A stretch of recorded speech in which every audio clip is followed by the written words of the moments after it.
Pant classes में आप सभी का स्वागत है। बच्चों, आज हम 1.3 का क्वेश्चन नंबर 2 स्टार्ट करेंगे। आपको यह प्रूव करना है कि 3 + 2√5 एक इरेशनल नंबर है। ठीक है, यह हमें प्रूव करना है। तो वही हम सबसे पहले लेटस कर लेते। Let's assume to the contrary of the question, मतलब हम क्वेश्चन के अपोजिट लेंगे। उसने बोला है आपको इरेशनल प्रूव करना है, तो हम इसका अपोजिट ले लेते हैं और कहते हैं कि नहीं भैया ये तो रेशनल है। अगर ये रेशनल है तो हम इसको a/b या p/q के फॉर्म में लिख सकते हैं। तो अपन ने अपॉन में इसको लिख दिया। अब आपको मालूम है a और b दोनों कौन है?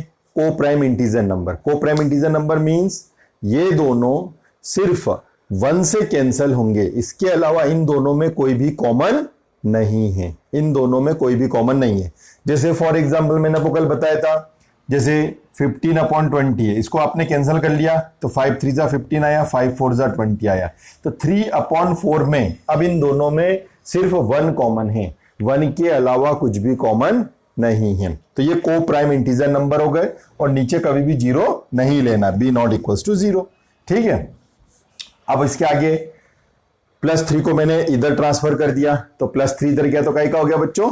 माइनस का हो गया। ठीक है, अब 2 भी नहीं होना चाहिए, वहां पर 2 को भी हमने नीचे फेंक दिया, तो 2 का आ गया नीचे आ गया। ये देखिए 2 नीचे आ गया। 2√5 ये जो 2 था ये 1/2 हो गया और ये ऐसा का ऐसा। ठीक, यहां तक एक बार समझा देता हूं।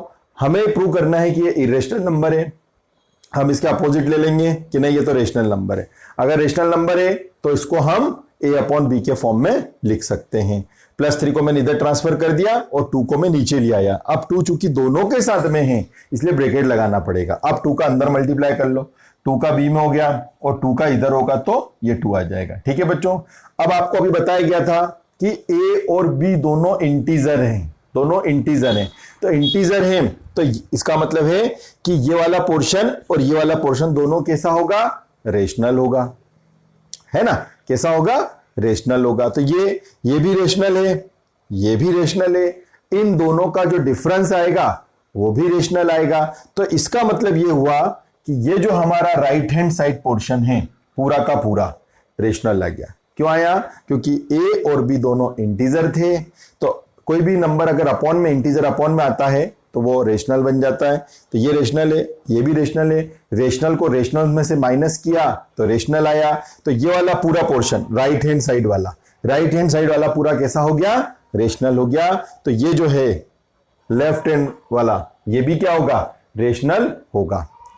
ठीक है, ये भी रेशनल है तो ये भी रेशनल होगा। ठीक है, लेकिन अभी तो आपने ऊपर बोला था, एरोप्लेन में ऊपर डाल देना, आपने बोला था अभी कि साहब ये तो रेशनल नंबर है।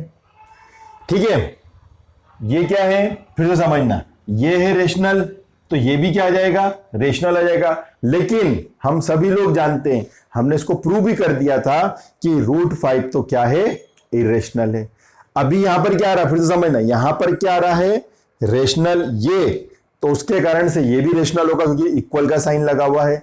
ये रेशनल है, लेकिन हम जानते हैं कि √5 तो इरेशनल नंबर है। तो फिर ये क्यों हो रहा है? अपोजिट क्यों हो रहा है? कॉन्ट्राडिक्ट क्यों हो रहा है? कॉन्ट्राडिक्ट हो रहा है हमारे गलत एजम्पशन के कारण, रॉन्ग एजम्पशन के कारण हो रहा है। तो हमारा रॉन्ग एजम्पशन क्या था कि हम इसको रेशनल मान रहे थे, तो ये वास्तव में रेशनल नहीं। जो लैंग्वेज में लिखा उसको बता देता हूं। दोनों इंटीजर हैं तो ये वाला पोर्शन रेशनल हो गया, ये रेशनल हो गया तो √5 भी क्या हो गया? रेशनल हो गया।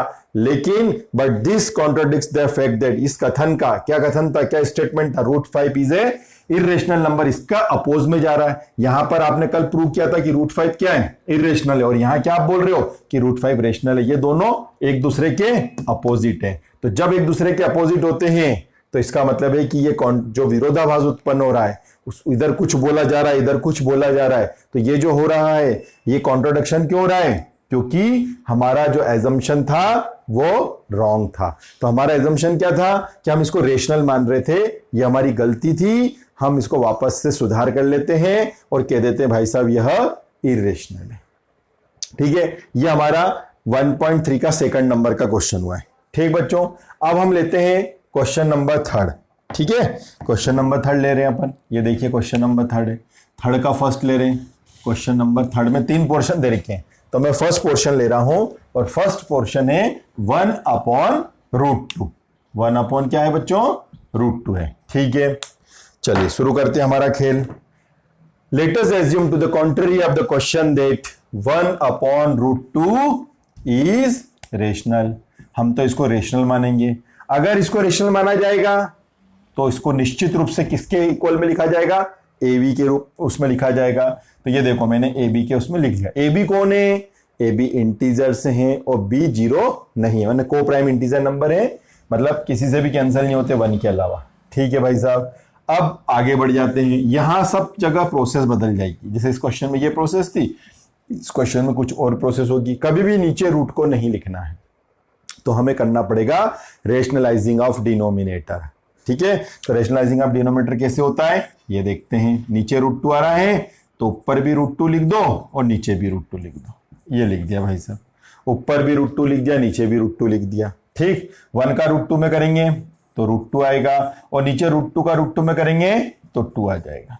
ये देखिए, ठीक, अब सब कुछ बढ़िया चल रहा था, हमको √2 को अकेले चाहिए तो हमने 2 को इधर रवाना कर दिया कि तू चले जा। तो मैं यहां लिख देता हूं, ये देखो 2 चला गया, तो √2 तो ऐसा का ऐसा और 2 चला गया। ठीक है, ये हो गया साहब। तो अब क्या हुआ कि जो राइट हैंड साइड है ये हो जाएगा रेशनल। क्यों होगा? क्योंकि ए और बी दोनों इंटीजर है, तो 2a/b कौन? 2a/b, तो 2a/b इज अ रेशनल हो जाएगा। अगर ये रेशनल हो गया तो √2 भी क्या हो जाएगा? ये भी रेशनल हो जाएगा।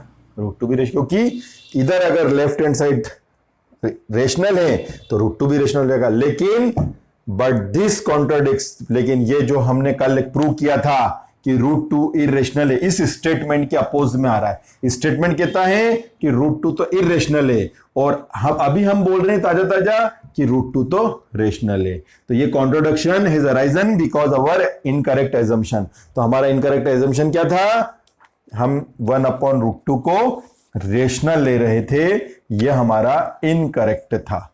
तो हम वापस को करेक्ट करते हैं और कंक्लूड करते हैं कि 1/√2 एक इरेशनल नंबर है। हम इसको रेशनल नंबर मान के जो हमने गलती की है उसका हम इरेशनल नंबर मान के बात को स्वीकार करते हैं।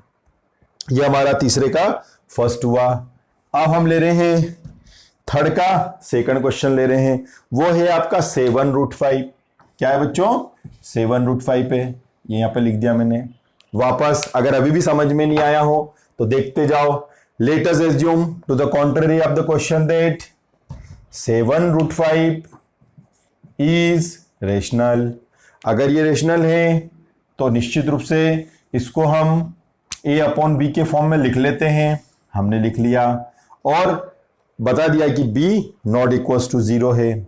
हर क्वेश्चन में मैंने आपसे कहा था लाइन चेंज जाएगी, इस क्वेश्चन में भी लाइन चेंज होगी। अब हम यहां पर क्या करेंगे? √5 को अकेला छोड़ देंगे, √5 तो यहीं रहे और 7 को कहां फेंक देंगे? नीचे फेंक देंगे। ये 7 नीचे आ गया बस। उसके बाद तो हम ये कहेंगे a and b are integers, therefore a/7b is a rational। ठीक है, अगर a/b इंटीजर है तो a/7b क्या होगा? रेशनल होगा। अगर ये रेशनल है तो √5 भी क्या होगा?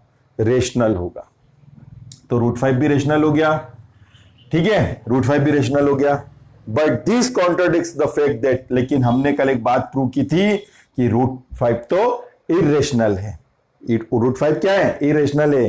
तो इसका मतलब यह है कि हमारा ये जो कथन गलत आ रहा है, ये जो हम फैक्ट बताया था कल उसके अपोज में आ रहा है। तो वो क्यों हो रहा है? क्योंकि हमारी जो अवधारणा थी, हमारा जो एजम्पशन था वो रॉन्ग था। तो हमारा एजम्पशन रॉन्ग था, हमने 7√5 को रेशनल माना था। हम अपनी बात को स्वीकार करते हैं और इसको इरेशनल मानते हैं। ठीक है, चलिए ये हो गया हमारा थर्ड का सेकंड नंबर का क्वेश्चन हो गया बच्चों। अब हम ले रहे हैं थर्ड का थर्ड ले रहे हैं बच्चों। थर्ड का थर्ड। ये बार बार करना है आपको, प्रैक्टिस से लिखने की प्रैक्टिस हो जाएगी आपको, ये सब चीजें ऐसा लिखना है आपको, ठीक है ना। चलिए क्या क्वेश्चन है, क्वेश्चन है 6 + √2। ये देखिए 6 + √2, तो यहाँ पे लिख देते हैं अपन 6 + √2 लिख दिया, ये हो गया 6 + √2। तो let us assume to the contrary of the question that 6 + √2 is a rational, ठीक है। अगर ये रेशनल है तो इसको हम a + b के फॉर्म में लिख सकते हैं, ये अपन ने लिख दिया। अब आगे बढ़ेंगे हम, अब अपन क्या करेंगे, यहां पर देख लीजिए मैंने कहा था ना सी लाइन चेंज होगी, √2, चल भैया 6 तो इधर आ जा, 6 भाग के इधर आ गया, अपॉन में कुछ भी नहीं है 1 लिख दो, ठीक है बच्चों। अब वही बात, a और b दोनों इंटीजर है, तो इसका मतलब है ये पोर्शन क्या होगा, रेशनल। ये भी अपॉन में आ रहा है, ये भी रेशनल होगा, इन दोनों का जो डिफरेंस आएगा वो भी रेशनल आएगा। तो इसका मतलब है कि राइट हैंड साइड रेशनल है, तो √2 भी क्या होगा, रेशनल होगा, ठीक है। तो यहां पर अपन लिख देंगे a/b - 6/1 इज ए रेशनल, इसका मतलब √2 इज आल्सो रेशनल। ये बट दिस कॉन्ट्राडिक्ट्स, ये वापस से जो गलत बात की जा रही है, विरोध हो रहा है, अपोज हो रहा है एक दूसरे का, कि कल तो हमने किया था √2 तो रेशनल है, इरेशनल है, और अभी आप यहां बोल रहे हो रेशनल है। तो contradiction is arisen because of our incorrect assumption, incorrect assumption that 6 + √2 is rational. ये हमारा एजम्पशन था जो हमने लिया था, ये गलत हो गया, हम अपनी बात को स्वीकार करते हैं और इसको इरेशनल मान लेते हैं, ठीक है। ये थर्ड का थर्ड हुआ बच्चों। अब हम चलेंगे एग्जाम्पल के क्वेश्चन में, एग्जाम्पल 10, ठीक है बच्चों। एग्जाम्पल 10 में आ रहे हैं अपन, यहां पर लिख लेते हैं एग्जाम्पल 10, यहां लिख देते हैं एग्जाम्पल 10, ठीक है। एग्जाम्पल 10 में क्या कह रहा है वो, आपको ये प्रूव करना है, क्या प्रूव करना है बच्चों, 5 - √3, 5 - √3 इज अ इरेशनल नंबर, ये आपको प्रूव करना है। तो ठीक है, कॉन्ट्रेरी आप क्वेश्चन ले लेते हैं, क्या लेते हैं, 5 - √3 इज रेशनल नंबर मान लेते हैं अपन। क्वेश्चन के कॉन्ट्रेरी ले लिया अपन ने, अगर ये ऐसा है तो इसको अपन निश्चित रूप से a/b के फॉर्म में लिख सकते हैं, ये हमने लिख लिया। अब आगे बढ़ जाते हैं, 5 ऐसा का ऐसा, a/b, चल भाग, प्लस का √3 इधर चला गया, अपॉन में कुछ भी नहीं है तो 1 लिख दो, सॉरी उल्टा कर दिया, 5 को अपन को भगाना था तो आप 5 को नहीं भगाएंगे, क्योंकि जो अकेला रहेगा प्लस में रहेगा, तो ये ध्यान रखना, माइनस को इधर भगा देंगे।